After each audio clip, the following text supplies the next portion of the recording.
Alright, so, in this video I'd like to talk about what I would like to see in, Destiny 2. And I don't like it. Now, from what I've seen in the beta, there's also a couple of things that I think could do with, being adjusted, like, for instance, the new Golden Gun subclass. It's pretty good. It's pretty good. Like the one we got to use, like that. The explosive knife is very useful. The only thing is, while you do get 6 shots, it significantly decreases the actual time that you get to use the Golden Gun. I think the amount of time that it ticks down needs to be reduced slightly. Because it goes down so quickly that you pretty much don't have enough time to select all your targets unless you just like repeatedly pull the trigger and spam fire all of them. It kind of like the entire point of Golden Gun and the Hunter subclass in general is to be precise,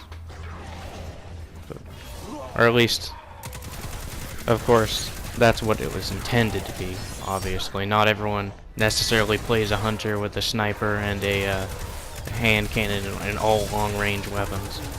Obviously, just because the class is specifically made to be suited more toward one role doesn't mean you have to play that role all the time. It's not like this is a MMO or not MMO. Actually, I think MMO is the word. It's not like it's like, for instance, World of Warcraft, or like you got like healers and tanks or anything. It's like no one really plays much of a specified role in Destiny. Although, of course, with your different subclasses, you're more suited toward playing some roles, but everyone can pretty much do anything. Especially in Destiny 2, with the new armor system allowing you to have as much resilience or agility or whatever you want now, essentially. Meaning everyone can play a recovery build with like 10 recovery and basically get that warlock regeneration. It's a bit interesting how the dynamics have changed. Is like in Destiny 1, you knew that you had to deal with a warlock quickly, because if you didn't finish them off, if they got to go around the corner, chances are they were going to regen like their health either to full or have more regenerated than any other class would. So you generally wanted to try and kill them quicker in PvP and not let them get away. Whereas like a a hunter and Titan, those ones would take a longer time to regenerate, of course. The Titan obviously was harder to take down because they naturally just have higher armor, of course. But the Hunter, of course, with their slight speed boost in comparison to all the other enemy types, it allowed them to get away a bit easier. But I mean, kind of fragile. Actually, very fragile. It's like it seemed in some cases that hunters could be more fragile than warlocks. But I mean, I suppose when you're already a warlock, it doesn't really make sense not to do an armor build, considering you can basically have relatively, not even relatively, like still have pretty high regeneration even with an armor build as a warlock. So it really made sense to go for armor recovery with the warlocks, because agility wasn't really important, considering it didn't really affect your jump very much. If you intended to go up as a warlock, you pretty much went up. Although, of course, their jumps were more suited to going horizontally. That didn't mean they couldn't make jumps that hunters couldn't. Until the addition of the Bones of Ao, of course. But, getting a little off topic there, I suppose. Anyway, I'd like to see, for instance, relics not relics, but artifacts. Was it called relics or artifacts? I can't remember at this point, but those things, like we got, what was it, 8 of them in Rise of Iron? Things like that. I think that those need to be brought back in like a better way, if they do bring them back. I mean, there's no guarantee that they'll be brought back. I mean, considering even like this late in the game development, we haven't seen anything about them. They're probably not coming back, but if they ever do come back, I'd like to see like way more interesting things than we got in Rise of Iron. Like Rise of Iron, that it was good what we got, like deflecting things with swords. That's pretty cool. I hope that ability is not like some random perk that some swords have, that it's just a thing that all swords do now, is what I'm hoping for in Destiny 2. But I'd like to see relics do more.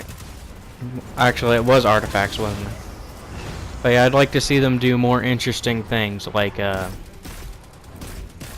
not just like remove your super and give you like 2 grenades and melee charges or something, but like replace your grenade with like some sort of interesting ability, like for instance, I don't know, replace it with something similar to a Siva Charge, like basically like you throw like something with a arc similar to a Siva Charge and you get, I don't know, like 2 or 3 of them to make it more interesting. Or you get your melee attack replaced with a I don't know, like a burst from a special shotgun or something. That'd be pretty cool. But I mean, with this, and what I mean by a burst of like a special shotgun, I don't mean it's literally a weapon that you can equip. I mean it just basically replaces your melee ability.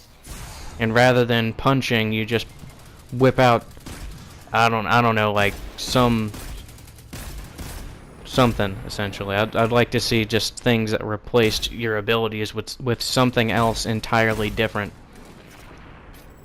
and have hunter specific artifacts that do things like that,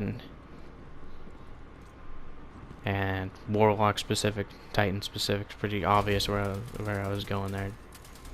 Although they don't necessarily need to go that far with it. I'd just like to see it give you more interesting abilities like that. Literally, like, change out your grenades. So rather than having 3 choices of grenades, you basically have not a 4th choice of a grenade, but you have some sort of ability that replaces your grenade with something else that's different, that you can only get from the artifact. Or like it replaces your super with some sort of different attack that's also strong, but it's not what your super was.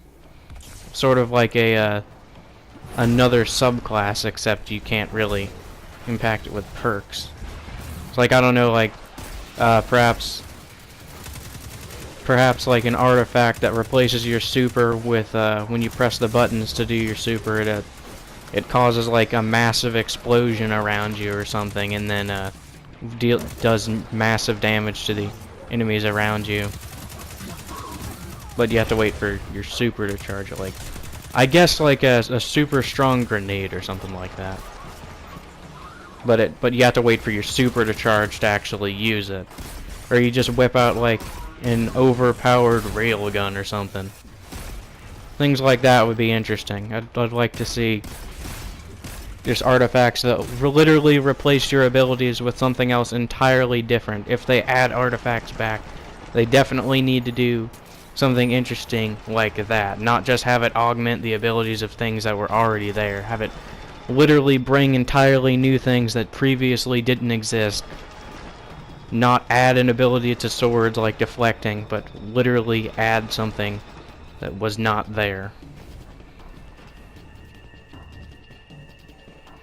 If we end up with, so for instance, if we end up with 3 supers in Destiny 2, just like we had in Destiny 3, you'd basically have you'd have your 3 supers, and then you'd have whatever artifact abilities that replaced your supers with whatever they did.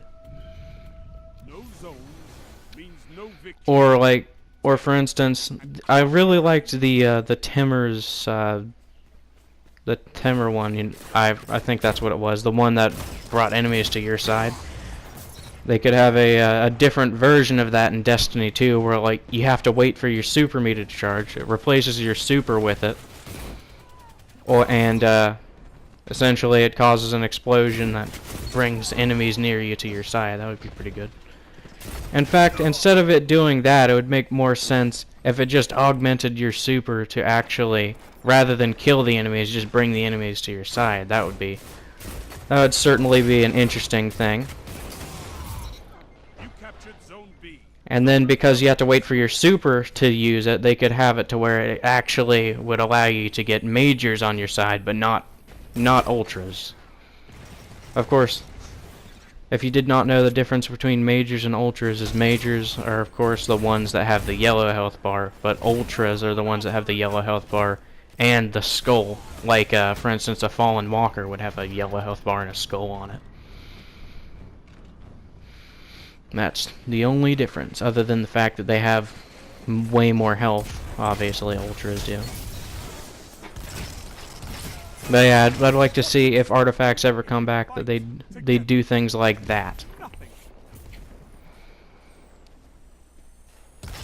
But yeah, all in all, like I've said before, I think Destiny 2 is looking pretty good. You've got definitely a way different problem than Destiny 1 in terms of weapon variety, because from what we've seen so far, there are so many different weapon, not archetypes. There aren't very many archetypes. I'd like to see more than like 3 archetypes like there was in Destiny 1. There was pretty much only 3 different types of hand cannons. I'd like to see like 5 or 6 different archetype of every weapon.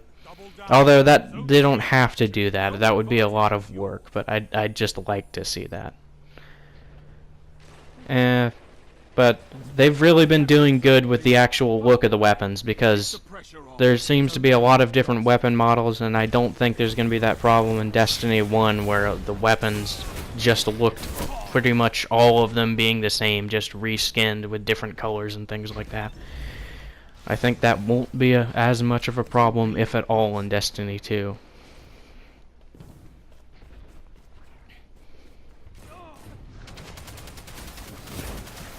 Yeah, as Dado said, though, there's a bit of that fusion rifle problem, though. They get too much ammo in comparison to the others in Crucible, so they need to just draw back on the ammo. That's for certain.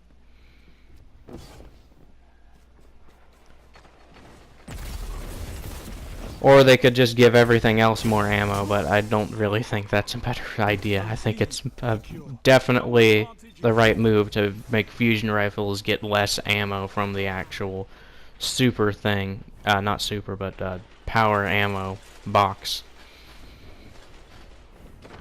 But they could also make the other heavy slash power weapons. They could make them carry more ammo in general, some of them, because with the addition of the grenade launcher, while of course they're nowhere near as good as a actual rocket launcher, they get significantly more ammo. I believe they get I think with maximum capacity on the grenade launcher, you get like a little over 10 shots, I think, which makes sense, of course, because it carries 7. Or if you equip the different form of it, you get 5 grenades with it. But that's a lot. Not to mention you could augment the blast radius, and I think velocity, just like you could with a rocket launcher. So it's literally like a lesser rocket launcher. I think they've done pretty good with designing the grenade launchers and making them how they should be. Done a pretty good job with that. But I think rocket launchers probably need a bit of an ammo upgrade in how much they carry. Shotguns, I think they're fine. Ammo-wise, yes, I think shotgun's good with that. Snipers, I think those are good as well. Linear fusion rifle, I have not played around with it much, so I don't know exactly what its maximum capacity is. But if it doesn't carry around the same as a sniper, I think it should. But yeah, that's pretty much my concern with heavy weapons addressed. You can talk more about adjusting them when the actual game comes out, of course. Or through their own internal testing. Because obviously they're going to play with builds amongst themselves later on that have got way more stuff than this beta did. They do have to test the entire game before it's released to the public, of course. Make sure there's no game-breaking bugs and things like that, as developers do. Zone C secure. But yeah. Zone advantage is yours. Oh yes, back to the golden gun. I don't think I mentioned this previously, but in addition to slightly decreasing the amount of time that the form of the golden gun that causes you to have 6 shots for the golden gun, in addition to decreasing how quickly it goes down, I think they should also slightly increase the power, because it gives you 6 shots at the expense of making the golden guns weaker, as well as making it go quicker. The main problem with it is like I said, you do not have enough time to find 6 targets unless they're like right next to each other, essentially. Like, you basically don't get to free roam with it at all when you're using the 6-shot form. Not to mention enemies that probably would have died. For instance, if you were paying attention in clips previously that we saw of Destiny 2 before the beta, someone shot a warlock with at full health with their super with the golden gun, and they didn't die. And I believe this has to do with the fact that they were using the variant of the golden gun that has 6 shots. Because it did reduced damage, it didn't end up doing enough damage to kill the warlock. It could also be because the warlock was doing an armor build, but we didn't see exactly what he was equipping. So if that's the case, then if you have enough armor, I think it's perfectly fine for you to survive supers like that. But if that's not the reason, then I think it needs more, a little bit of power boost, because all supers should one-shot the other supers. Unless, like I said, the reason is armor. But that's going to be it for now.